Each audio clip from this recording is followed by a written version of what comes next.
Picture this, you're a small content creator who spent hundreds of hours over the last 8 years posting content and building a global audience. Your career is finally taking off and you are finally generating real income streams as a result of your hard work. Then, over the course of a single afternoon, the government decides to take it all away. Your content and income streams vanish into thin air, and you can no longer pay your mortgage, rent, bills, or even afford groceries. This isn't a hypothetical scenario, it's a looming reality for millions of creators on TikTok as the House of Representatives just passed a bill to ban the social media app in the United States. Tic-tac-toe.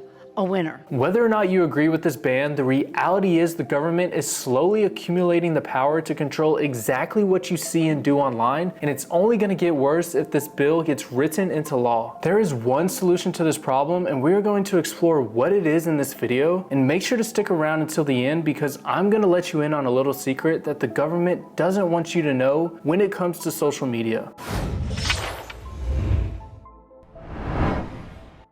Recently, the House of Representatives proposed a bill with the power to ban the social media giant TikTok. What's the reasoning behind this? They claim it's national security concerns over data privacy and the influence of foreign entities. But that is not the only angle for the government. They intentionally left the language of the law to be incredibly vague. This is a slippery slope as the law would give the government the power to ban essentially any app that they think is threatening or is out of their control. Today it's TikTok, but tomorrow it could be US-owned apps like X and YouTube. As David Sachs mentioned in this recent tweet, the TikTok ban should really be known as the enemy websites ban because it will very rapidly apply to dozens and maybe hundreds of websites and apps, and not just the foreign ones either. This ban not only affects millions of users that rely on TikTok as a source of information and entertainment, but also of course creators that are making a living thanks to their video content posted on the platform. As I mentioned in the beginning of the video, creators on TikTok rely on the income streams from the platform to pay their bills. Mona Swaim, for example, is a creator that relies on her income from TikTok to pay for her mother's mortgage and her siblings' college education. And there are millions of other creators in a similar situation. This brings us to a crucial question. In the age of social media, who holds the keys to our online world? The answer, unfortunately, seems to be increasingly centralized in the hands of a few corporations like ByteDance, the parent company of TikTok, that can be controlled